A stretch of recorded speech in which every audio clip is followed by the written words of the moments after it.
Бүгін сіздермен тез әрі оңай дайындалатын лимонды пирогтың рецептімен бөлісетін боламын.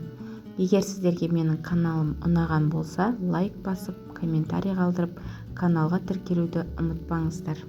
Алдымен құрғақ ыдысымызға бір жұмыртқамызды саламыз, үстіне қант саламыз.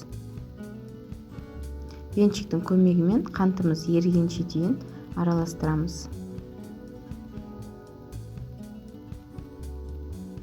Осылай видеодағыдай ақ пена болғанға дейін араластырамыз.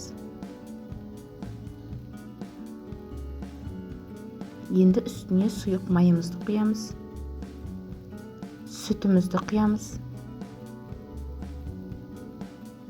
Тағы да жақсылап араластырамыз. Үстіне теркадан өткізіп, лимонның цедрасын саламыз.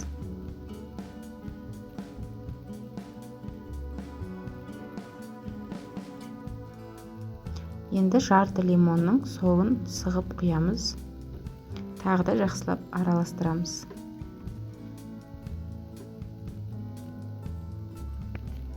Үстіне ұнымызды салып, қамыр қопсытқышымызды салып, араластырамыз. Неке осындай сұйықтықта массы болу керек. Пешімізді алдын ала қыздырып қоямыз. Форма диаметрімен де 20. Үстіне массамызды құйып, қызып тұрған пеште 35-40 минут пісіріп аламыз.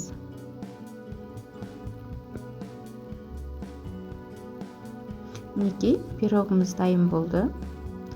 Пирогтың піскен-піспегенін ағаш таяқшаның көмегімен білетін боламыз. Егер пирогымыз піскен болса, таяқшамыз құрғақ болып шығу керек.